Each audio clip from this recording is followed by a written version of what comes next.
नमस्कार, सगळ्यांचं मनपूर्वक स्वागत आहे. मित्रांनो, आपण या ठिकाणी बघणार आहोत की UGCने जे काही ड्राफ्ट रेग्युलेशन 2025 त्या ठिकाणी टीचरच्या अपॉइंटमेंटच्या संदर्भात जारी केलेले आहे. तर त्याच्याबद्दल जी संदिग्धता आहे, म्हणजेच संदिग्धता अशी जी की लोकांमध्ये आहे की सहाय्यक प्राध्यापक अर्थात असिस्टंट प्रोफेसर होण्यासाठी नेट सेट और PhD त्या ठिकाणी आता कंपल्सरी आहे किंवा नाही आहे. तर हा जो काही संभ्रम आहे तो त्या ठिकाणी दूर करण्यासाठीचा हा व्हिडिओ आहे. आणि सोबतच आपण त्या ठिकाणी बघणार आहोत की या 2025च्या न्यू रेग्युलेशनमध्ये आणखीन कोणकोणत्या प्रोव्हिजन्स त्या ठिकाणी चेंजेस होणार आहेत आणि एकंदरीतच सिलेक्शन प्रोसेस त्या ठिकाणी काय असणार आहे.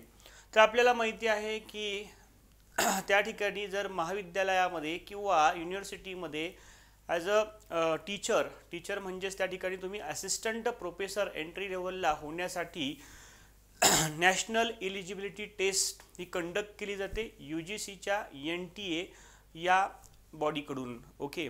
आणि स्टेट लेवलला स्टेट एलिजिबिलिटी टेस्ट अर्थात सेट परीक्षा महाराष्ट्रामध्ये पुणे विद्यापीठाकडून महाराष्ट्र आणि गोवा या दोन राज्यांसाठी ही घेतली जाते. यासोबतच नेट किंवा सेटला दुसरा पर्याय कोणता आहे तर PhD हा सुद्धा पर्याय त्या ठिकाणी आहे. म्हणजेच जर तुम्हाला त्या ठिकाणी असिस्टंट प्रोफेसर म्हणून एलिजिबल व्हायचं असेल तर तुम्हाला नेट, सेट किंवा PhD या तीनपैकी काही किमान एक क्वालिफिकेशन तुमच्याकडे असणं गरजेचं आहे. मग 2025 मध्ये जे त्यात म्हणजेच मागच्याच आठवड्यात त्या ठिकाणी जे नवीन नियम आलेले आहेत तर त्याच्यामध्ये नेट, सेट किंवा PhD तर त्या ठिकाणी बंधनकारक आहे किंवा नाही तर त्याच्या संदर्भात त्या ठिकाणी क्लॅरिफिकेशन UGCचे जे चेअरमन आहेत जगदीश कुमार तर यांनी त्या ठिकाणी क्लॅरिफिकेशन दिलेलं आहे. आणि त्यांनी सांगितलेलं आहे की UGC net mandatory for assistant professor jobs. ठीक आहे. तर सोशल मीडिया म्हणा किंवा इतर काही न्यूजपेपरमध्ये सुद्धा ठळक हेडलाईन अशी त्या ठिकाणी करण्यात आली होती की सहाय्यक प्राध्यापक पदासाठी आता नेट अनिवार्य नाही अशा पद्धतीने. परंतु त्या ठिकाणी ते साफ चुकीचं आहे. तर आपण समजून घेऊयात नेमकं हिडन मिनिंग त्याच्यातला काय आहे. तर बघा, हे जे काही नोटिफिकेशन आहे सार्वजनिक सूचना देवनागरी लिपीमध्ये ते लिहिलेलं आहे. आणि याच्यामध्ये असं म्हटलेलं आहे की UGC has revise the UGC regulation on minimum qualification for appointment of teachers and other academic staff in universities and colleges and measures for the maintenance of standards in higher education 2018. आता या ठिकाणी काय झालेलं आहे तर जो draft revise झालेला आहे 2025चा या नावाने तो त्या ठिकाणी इंट्रोड्यूस करण्यात आलेला आहे. ओके. कधी इंट्रोड्यूस करण्यात आलेला आहे तर 6 जानेवारी 2025 या दिवशी तो इंट्रोड्यूस करण्यात आलेला आहे. आणि आपल्याला त्या ठिकाणी 1 महिना जवळपास दिलेला आहे. तर तुम्ही त्या ठिकाणी तुमची जे काही फीडबॅक आहे, तुमची जी काही व्ह्यूज ओपिनियन असतील या ड्राफ्टच्या संदर्भात तर ती तुम्ही नक्कीच त्या ठिकाणी कळवू शकता. ठीक आहे. तर 1 महिन्याचा टायमिंग त्याला दिलेला आहे. मग या ड्राफ्टमध्ये जो काही प्रपोज ड्राफ्ट आहे त्याच्यामध्ये नेमक्या काय त्या ठिकाणी प्रोव्हिजन्स आहेत किंवा तरतुदी आहेत ते समजून घेऊ आपण. बघा, त्याच्यातल्या महत्त्वाच्या प्रोव्हिजन जनरल कंडिशन्स रिक्रुटमेंट आणि प्रमोशनच्या संदर्भात आपल्याला सांगितलेलं आहे. The direct recruitment to the post of assistant professor, associate professor and professor in the higher education institutions shall be based on the मेरिटच्या थ्रू त्या ठिकाणी असणार आहेत ते. आणि through all India advertisement. Okay. म्हणजे न्यूजपेपरमध्ये ॲडव्हर्टाइजमेंट दिली जाते स्टँडर्ड न्यूजपेपरमध्ये. आणि अशा पद्धतीने followed by selection by a duly constituted selection committee.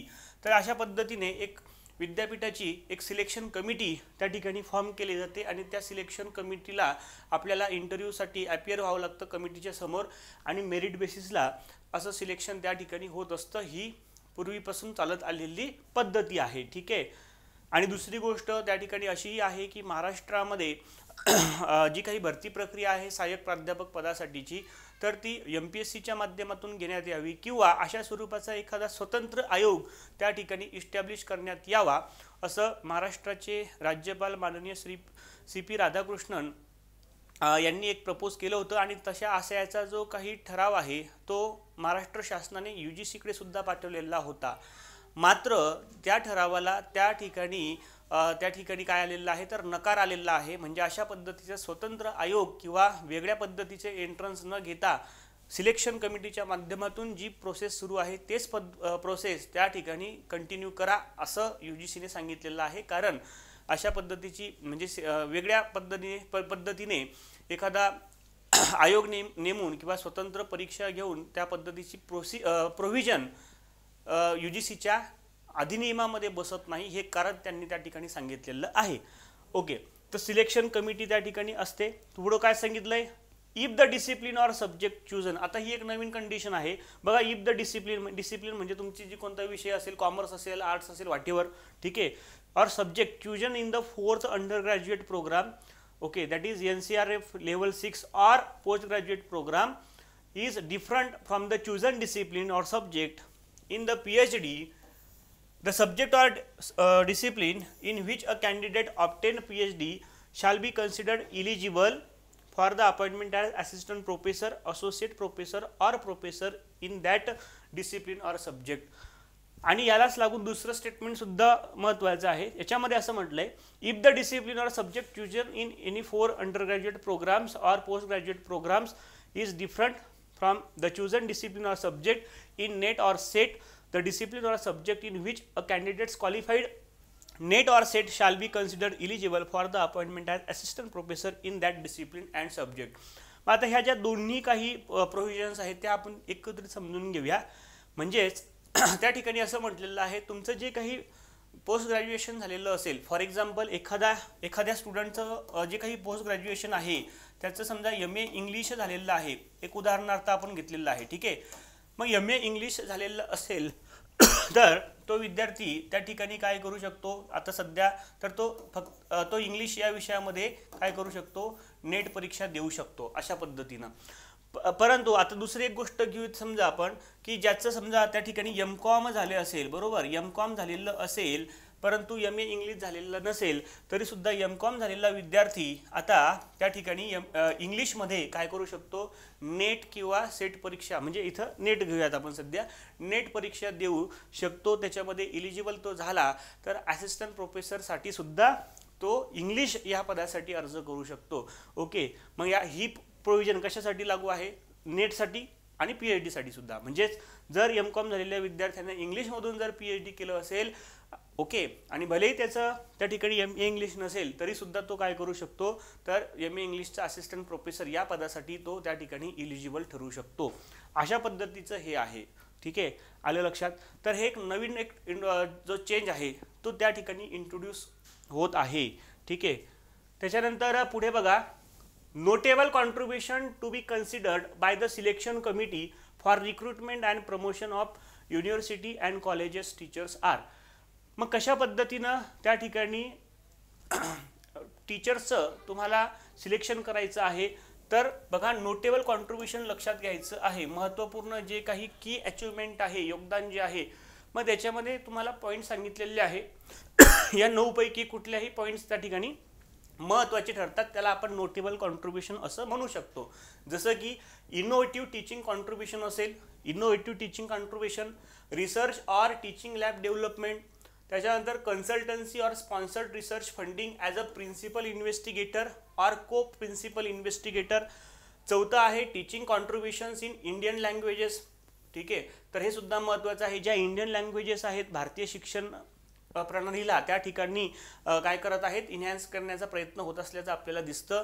Teaching learning and research in Indian knowledge system, त्याच्यानंतर स्टुडंट इंटर्नशिप आहे, प्रोजेक्ट सुपरविजन आहे, डिजिटल कंटेंट क्रिएशन फॉर मूकसाठी तुम्ही जर काही डिजिटल कंटेंट क्रिएट केला असेल तर तो सुद्धा नोटेबल कॉन्ट्रीब्युशन आहे. म्हणजे तुमचं त्या ठिकाणी सिलेक्शन करत असताना ह्या गोष्टी काय असणार, नोटेबल कॉन्ट्रीब्युशन म्हणून विचारात घेण्यात येणार आहेत. कम्युनिटी एंगेजमेंट अँड सर्व्हिसेस, जसं की कॉलेज लेवलला NSS असतं, नॅशनल सर्व्हिस स्कीम वगैरे, ठीक आहे. बाकीच्या काही आउटरीच ॲक्टिव्हिटी असतात. त्याच्यानंतर स्टार्ट्सअप आहेत. Startups as per the intellectual property policy of the higher education institution registered with the Registrar of Companies, that is ROC, as a founding promoter, successfully raising funding through government angel or venture fund to support the startup. तर अशा पद्धतीने हे त्या ठिकाणी काय दिलेले आहे, notable contribution म्हणून क्रायटेरिया त्या ठिकाणी दिलेले आहे. तर एक चांगली गोष्ट त्या ठिकाणी इंट्रोड्यूस होत आहे. त्याच्यानंतर पुढे आणखीन काय आहे, the PhD degree shall be mandatory qualification for the promotion to. म्हणजे PhD डिग्री त्या ठिकाणी काय असणार आहे, मॅन्डेटरी असणार आहे, बंधनकारक असणार आहे. कशासाठी, जर प्रमोशन करायचं असेल तर. Okay. So assistant professor academic level 12 मध्ये जाण्यासाठी, असोसिएट प्रोफेसर म्हणून बढती मिळवण्यासाठी आणि प्रोफेसर म्हणून सुद्धा त्या ठिकाणी बढती मिळवायची असेल कुठे, युनिव्हर्सिटी आणि कॉलेजेसमध्ये, तर PhD डिग्री काय आहे त्या ठिकाणी मॅन्डेटरी आहे असं सांगितलेलं आहे. पुढे बघा, पुढे आता डायरेक्ट रिक्रुटमेंटच्या संदर्भात सांगितलेलं आहे, जे की असिस्टंट प्रोफेसरच्या संदर्भात. उदाहरणार्थ, minimum qualification, experience and accomplishment for the disciplines of arts. कोणकोणत्या डिसिप्लिन्स आहे बघा, arts, commerce, humanities, education, law, social sciences, languages, library science, physical education, journalism and mass communication, engineering, technology, management, drama, yoga, music, performing arts, visual arts and other traditional Indian art forms like sculpture etcetera in university and colleges. तर ह्या ज्या काही streams आहेत, या स्ट्रीम्समध्ये काय करायचं आहे, तर डायरेक्ट रिक्रुटमेंट करायची आहे युनिव्हर्सिटी आणि कॉलेजेसमध्ये. ठीक आहे. म्हणजे ही रिक्रुटमेंट टीचरची असणार आहे. टीचर्समध्ये assistant professor, associate professor, professor यांचा त्या ठिकाणी समावेश होतो. ठीक आहे. सो असिस्टंट प्रोफेसर हा जो आपला त्या ठिकाणी महत्त्वाचा मुद्दा आहे, ज्याच्यावर आपण डिस्कस करतोय, अकॅडमिक लेवल 10 म्हणून त्या ठिकाणी जॉईन केलं जातं. 12 मध्ये जाण्यासाठी PhD मॅन्डेटरी असते, ते बघितलं आपण. आता यामध्ये काय सांगितलं बघा, असिस्टंट प्रोफेसर म्हणून जर त्या ठिकाणी काम करायचं असेल, number 1, a UG degree, okay, with at least 75% mark, म्हणजे 4 इयर्सची डिग्री वगैरे त्याला म्हटलेलं आहे. सो ॲटलिस्ट 75% मार्क्स ऑर म्हटलेलं आहे बघा, or a PG degree, okay, with at least 55% marks or and equivalent grade and, बघा इथं महत्त्वाचं आहे, अँड म्हटलेलं आहे. अँड म्हणजे याच्यासोबतच तुम्हाला काय पाहिजे मित्रांनो, PhD डिग्री पाहिजे. बरोबर. म्हणजे जरी UG डिग्री जरी असेल तुमच्याकडे, तरी त्याच्यासोबतच काय पाहिजे, अँड म्हटलेलं आहे, म्हणजे PhD डिग्री पाहिजे. ओके. म्हणजे अगोदरही तसं होतंच ना, म्हणजे नेटला PhD आहेच अशा पद्धतीनं. ठीक आहे. आता हा क्रायटेरिया तुम्ही फुलफिल केला पाहिजे. जर हा पहिला क्रायटेरिया फुलफिल होत नसेल, तर दुसरा क्रायटेरियाकडे जाऊया आपण. त्याच्यामध्ये काय सांगितलं, PG डिग्री. इथे UG डिग्री होतं, इथे PG डिग्री आहे. म्हणजे उदाहरणार्थ इथे BCom असेल तर इथं MCom असणार. ठीक आहे. सो MCom विथ ॲटलिस्ट 55% असं आपण म्हणू शकतो थोडक्यात. ठीक आहे. Or and equivalent grade and qualification, इथे अँड म्हटलेलं आहे बघा, and qualification in the national eligibility test, that is NET, conducted by the UGC, CSIR, ICAR etcetera, or a similar test like SLET or SET. म्हणजेच तुम्हाला एकतर काय पाहिजे, या ठिकाणी नेट पाहिजे, नेट नसेल तर सेट सुद्धा चालेल असं म्हटलेलं आहे. म्हणजेच हा झाला दुसरा क्रायटेरिया. तिसरा क्रायटेरिया काय आहे, तिसरा क्रायटेरिया ऑर, जर हे नसेल तर अ PG डिग्री. आता PG डिग्री पाहिजे, म्हणजेच आता PG डिग्रीमध्ये काय म्हटलेलं आहे, example ME, MTech, okay, with at least 55% marks or and equivalent grade. आता इथं तर असं काही म्हटलं नाही, अँड PhD, बरोबर, अँड नेट सेट. तर हाच मुद्दा त्या ठिकाणी आहे आणि हाच मुद्दा बऱ्याच लोकांना कळाला नाही आणि ते म्हणतात सरसकटपणे की नेटची आता गरज नाही किंवा PhDची गरज नाही. परंतु मित्रांनो असं नाही आहे. तर लक्षात घ्या, ही तर काय म्हटलं आहे स्पेसिफिकली, ME आणि MTech असं म्हटलेलं आहे. आणि आपण सध्याही जरी बघितलं तर ME आणि MTechचे जे त्या ठिकाणी स्ट्रीम्स आहेत, तर हे काय आहेत, तर हे टेक्निकल स्ट्रीम्स आहेत, लक्षात घ्या. आणि हे कशाच्या अंडर येतात, तर हे AICTEच्या अंडर येतात. ओके, AICTEच्या अंडर येतात आणि त्यांना नेट त्या ठिकाणी गरजेची नाही आहे. जे ऑलरेडी आहेच ना, जे ऑलरेडीपासूनच हाच नियम आहे त्या ठिकाणी. ME असेल, MTech असेल, ओके, असे जे की AICTEच्या अंडर येतात असे कोर्सेस, तर त्यांना त्या ठिकाणी नेट गरजेचं त्या ठिकाणी नाही आहे. मग हा पॉईंट आपण या ठिकाणी लक्षात घेणं गरजेचं आहे. ओके, तर हाच तो सगळ्यात महत्त्वाचा पॉईंट आहे. याचा चुकीचं इंटरप्रिटेशन त्या ठिकाणी बऱ्याच लोकांकडून करण्यात आलेलं आहे. तर हे अशा पद्धतीचं आहे, लक्षात घ्या. पुढे बघा आता either the above qualification or the following qualification can be used for the discipline of yoga, music, performing art, visual art and other traditional Indian art forms like sculpture, drama etcetera. आता हे जे काही इथं स्ट्रीम सांगितलेले आहेत या आपण बघितल्या, तर याच्यासाठी काय असू शकतं, एक तर काय केलं पाहिजे त्यांनी ह्यापैकी कुठलंही एका क्रायटेरिया फुलफिल केला पाहिजे. मग जर नसेल तर ह्या दोनपैकी एक केला पाहिजे. काय म्हटलंय, ॲटलिस्ट अ UG डिग्री, म्हणजे त्याच्यामध्ये UG डिग्री असली पाहिजे with 5 years of professional experience. आता इथे काय म्हटलंय, 5 इयर्स ऑफ प्रोफेशनल एक्सपिरियन्स म्हटलेलं आहे. परंतु कोणत्या स्ट्रीमसाठी, yoga, music, performing art, visual art आणि other traditional Indian art forms like sculpture, drama etcetera याच्यासाठी. Okay, so and fulfilling the following criteria, याच्यासोबतच खालील क्रायटेरिया त्या ठिकाणी फुलफिल झाले पाहिजे. एक म्हणजे आहे commendable professional achievements at the state or national level through authenticated proof. Okay, and adequate knowledge of the theory and ability to teach with logical reasoning and illustrations in the discipline. तर अशा पद्धतीनं त्या ठिकाणी काय सांगितलेलं आहे, तर professional achievements आणि थिअरीचं जे नॉलेज आहे ते सुद्धा त्या ठिकाणी असलं पाहिजे या स्ट्रीमसाठी, ते सांगितलेलं आहे. बाकी fulfilment of the above 2 criteria shall be determined by the selection committee असं सांगितलेलं आहे. पुढे बघा, पुढची आणखीन एक प्रोव्हिजन महत्त्वाची, ती म्हणजे appointment of contract basis teacher.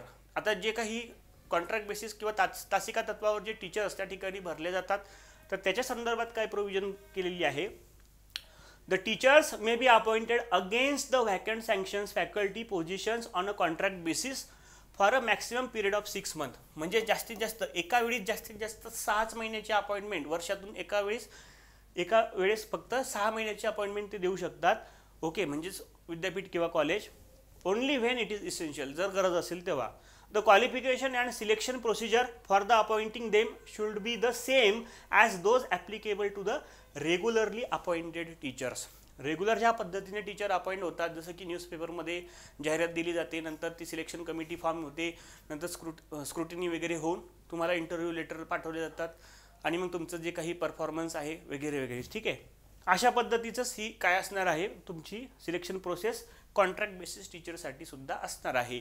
ठीक आहे, मग 6 मंथ याचा अर्थ काय होतो, तर जे काही अकॅडमिक इयर आहे 6 महिन्याचं, अशा पद्धतीने. म्हणजे फॉर एक्झाम्पल समजा जूनमध्ये अकॅडमिक इयर सुरू झालं, तर ते पहिल्या 6 महिन्यासाठी अपॉइंटमेंट त्या ठिकाणी देतील.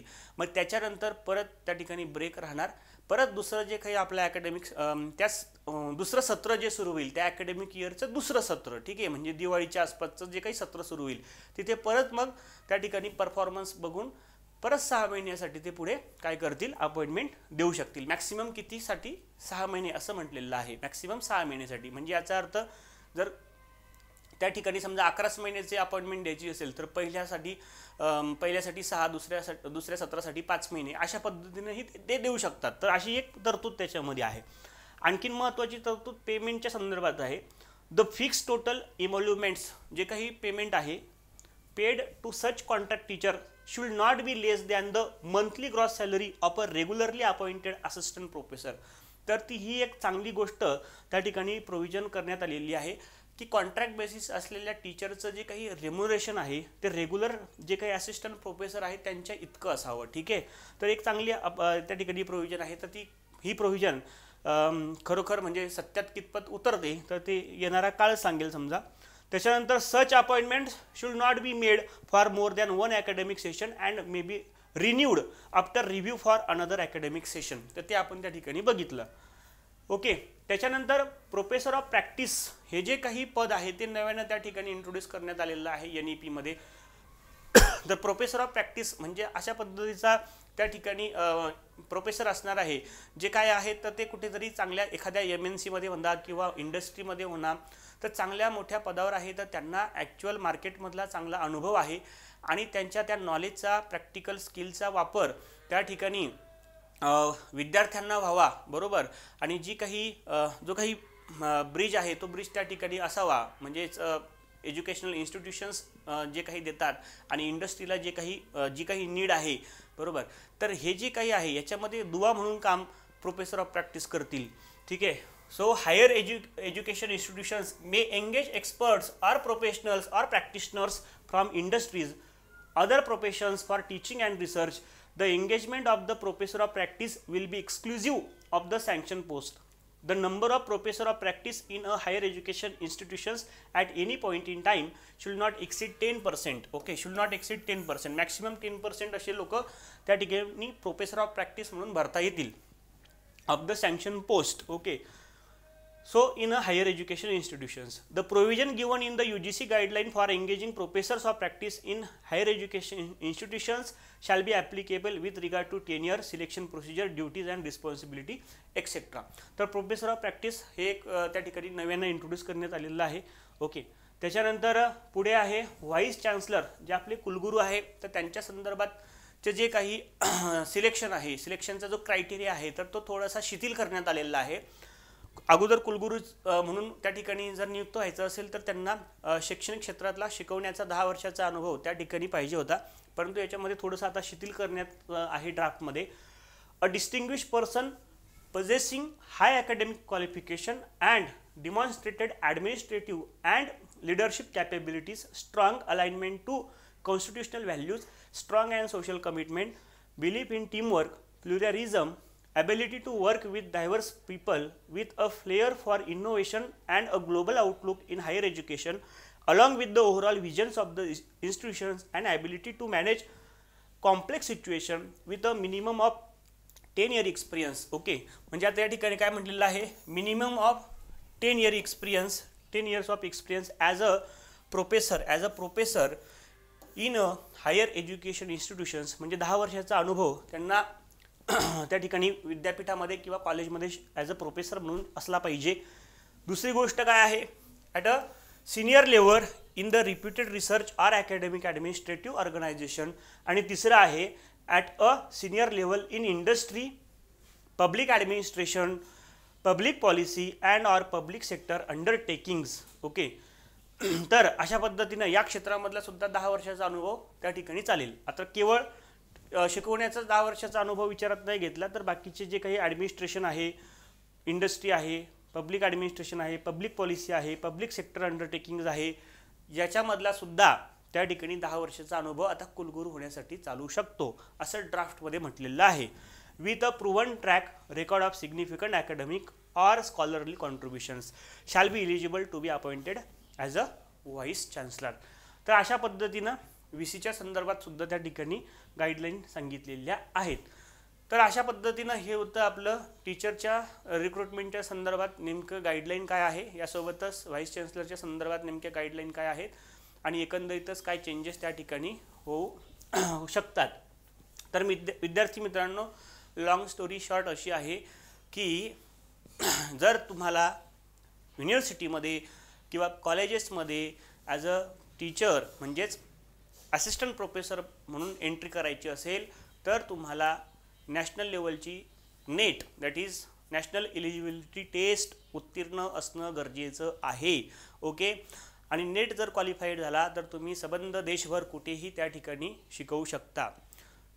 नेट नसेल तर सेटसुद्धा चालेल. सेट जर असेल तर तुम्ही महाराष्ट्र आणि गोवा या 2 राज्यापुरताच त्या ठिकाणी असिस्टंट प्रोफेसर म्हणून टीच करू शकता या 2 स्टेटमध्ये. ठीक आहे.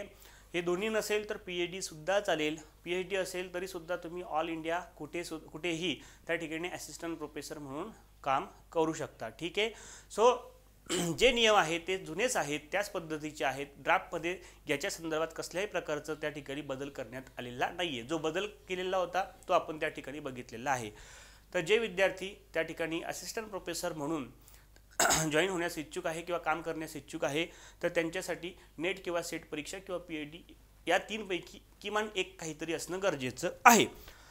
तर त्याची एक नोटिफिकेशन सेट परीक्षेच्या संदर्भात आलेली आहे. मे महिन्यामध्ये सेट परीक्षा त्या ठिकाणी 4 मे 2025 रोजी नियोजित आहे. तर आपलं ज्या विषयामध्ये त्या ठिकाणी PG झालेली आहे तर सध्या त्या विषयामध्ये तुम्ही सेटचा फॉर्म भरू शकता. ठीक आहे. तर लवकरच त्या ठिकाणी ही जी काही फॉर्म भरण्याची जी काही अर्ज प्रक्रिया आहे ती सुरू होत आहे. ठीक आहे. बघा, विद्यापीठ अनुदान आयोगाच्या सूचनेप्रमाणे आतापर्यंत 39 सेट परीक्षांचे आयोजन सावित्रीबाई फुले पुणे विद्यापीठाकडून पारंपरिक पद्धतीने म्हणजेच OMR बेस्ड करण्यात आलेली आहे. आणि हे जे परिपत्रक त्या ठिकाणी आलेलं आहे, सर्व संबंधितांना कळवण्यात येते की 40वी सेट परीक्षा ही पूर्वीप्रमाणेच पारंपरिक पद्धतीने म्हणजे पेन आणि पेपर बेस्ड त्या ठिकाणी होणार आहे. रविवार 4 मे 2025 रोजी. तारखेमध्ये कदाचित बदल होऊ शकतो. ठीक आहे, कारण MPSCची परीक्षा त्याच दिवशी आहे. तर ते जर बदल होत असेल तर नवीन सर्क्युलर त्या ठिकाणी येईल, आपल्याला ते कम्युनिकेट केलं जाईल. ठीक आहे. सध्या 4 मे 2025 ही तारीख लक्षात ठेवा. सबब रविवार दिनांक 4 मे 2025 रोजी आयोजित करण्यात येणाऱ्या 40व्या सेट परीक्षेचे सविस्तर वेळापत्रक, अभ्यासक्रम, इतर अनुषंगिक माहिती वेळोवेळी विद्यापीठाच्या संकेतस्थळावर प्रसिद्ध करण्यात येईल. तर ऑलरेडी अभ्यासक्रम त्या ठिकाणी आपल्याकडे आहे, बरोबर. तर त्याचा जो काही व्हिडिओ आहे डिटेलमध्ये आपण ऑलरेडी मागच्या लेक्चरमध्ये टाकलेला आहे. तुम्ही प्लेलिस्टला जाऊन सेटनेट या सेक्शनमध्ये मागचा व्हिडिओ त्या ठिकाणी बघू शकता अभ्यासक्रमाच्या संदर्भात. तर एकंदरीतच मे महिन्यात होणारी जी सेट परीक्षा आहे त्या सेट परीक्षेसाठीचं एक ऑनलाईन रेकॉर्डेड बॅच आपण त्या ठिकाणी इंट्रोड्यूस केलेली आहे. कॉमर्स पेपर 2 साठी MS सेट, त्यासोबतच UGC नेट एक्झाम या परीक्षेसाठी सुद्धा ही बॅच अतिशय महत्त्वाची आहे. ऑनलाईन रेकॉर्डेड स्पेशल बॅच असणार आहे, ज्याच्यामध्ये कॉमर्स पेपर 2 या विषयाची संपूर्ण तयारी आपण या ठिकाणी करून घेणार आहोत. बघा, कॉमर्स पेपर 2 मध्ये एकूण 10 युनिट्स आहेत आणि जवळपास 100 प्रश्न त्या ठिकाणी विचारले जातात 200 मार्कांसाठी. तर जे काही 10 युनिट्स आहेत किंवा 10 सब्जेक्ट्स आहेत, तर हे सगळे सब्जेक्ट्स आपण त्याच्यामध्ये कव्हर करणार आहोत. 200+ व्हिडिओ लेक्चर्स एकंदरीत सगळे असतील. बेसिक टू ॲडव्हान्स अशा पद्धतीने आहे. PDF स्वरूपात सब्जेक्ट वाईज नोट्स तुम्हाला अवेलेबल आहे. PYQचं ॲनालिसिस आपण त्या ठिकाणी घेणार आहोत. एक्झाम ओरिएंटेड 1000+ मोस्ट त्या ठिकाणी जे काही IMP क्वेश्चन्स आहेत ते या ठिकाणी घेणार आहोत. टेस्ट सिरीजसुद्धा तुम्हाला त्या ठिकाणी अवेलेबल करून देण्यात येणार आहेत. एक व्हिडिओ तुम्ही 10 वेळा बघू शकता त्या ठिकाणी. बॅचची व्हॅलिडिटी 12 महिने आहे. अतिशय रिजनेबल फीमध्ये आपण हा कोर्स त्या ठिकाणी इंट्रोड्यूस केलेला आहे. इंटरॅक्टिव्ह बोर्डच्या माध्यमातून अशाच पद्धतीने आपण त्या ठिकाणी टीचिंग करत आहोत. आणि इंग्रजी आणि मराठी अशा दोन्ही लँग्वेज आपण त्या ठिकाणी यूज केलेलं आहे. कंटेंट हे साधारणतः इंग्लिशमध्ये असतं आणि जे काही टीचिंग आहे हे तुम्हाला इंग्लिश आणि मराठी अशा दोन्ही लँग्वेजमधून त्या ठिकाणी असणार आहे. यासोबतच विविध तज्ज्ञ शिक्षकांचं मार्गदर्शनसुद्धा आपल्याला या बॅचमध्ये उपलब्ध होणार आहे. जर आपल्याला ही बॅच जॉईन करायची असेल तर तुम्ही प्ले स्टोअरला जाऊन आपलं जे ॲप आहे प्रवीण कड क्लासेस हे त्या ठिकाणी डाउनलोड करा. त्याच्यामध्ये सेटनेट हा कोर्स त्या ठिकाणी आहे, तर तो तुम्ही त्या ठिकाणी जॉईन करू शकता. ठीक आहे. काही अडचण असेल तर 87 88 16 72 49 या नंबरवर तुम्ही आपल्या शंका विचारू शकता.